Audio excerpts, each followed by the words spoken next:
I'm Senator Andy Kim from New Jersey. About 20 years ago, when I first came to work for the federal government, I walked through these doors right behind me. I was started off my career in public service at USAID. And I just have to say how proud I was to be able to serve the country, how proud I was to work for USAID, to be part of the foreign policy of this country.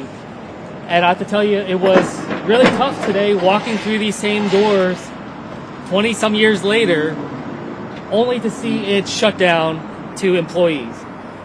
Now, I got all weekend long, I was getting calls and phone calls from people that I worked with at USAID before, people that are there now, people who have been disrespected by this administration that pushes them to the side, basically calls them criminals, and tells them not to show up to work today.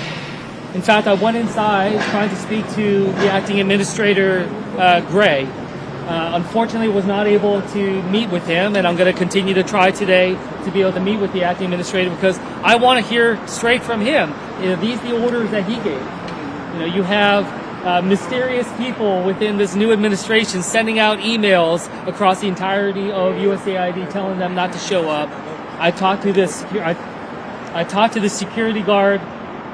I talked to the security guard just in there. He said he has been given specific orders to prevent employees of USAID from entering the building today.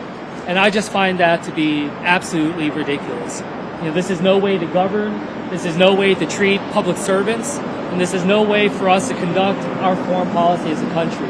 So I just had to show up today, see it with my own eyes, the chaos of this administration and just their attacks upon public servants in our country.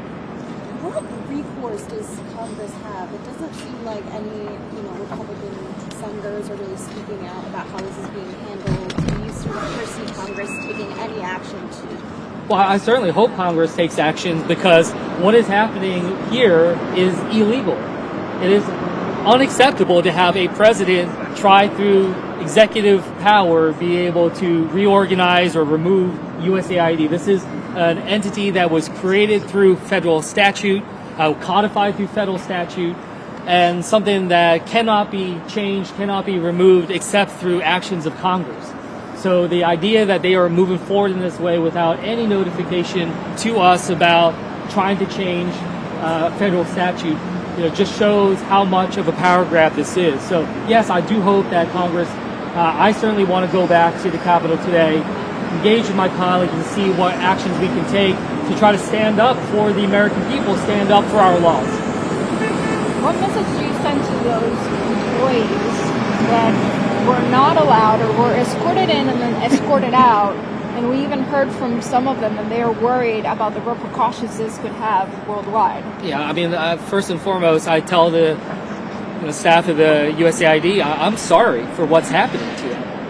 Guys, I'm sorry from the bottom of my heart. As someone who was so proud to work at USAID, my very first job in the federal government was right here at USAID, and the fact that these employees are being demonized, the fact that they're being called, it's a criminal organization from Elon Musk, the fact that they're being told not to show up, that the federal aid is being frozen. It's just such disrespect. They deserve better. They are public servants. They swear an oath to serve this country. And right now they are being treated as if they're the criminals.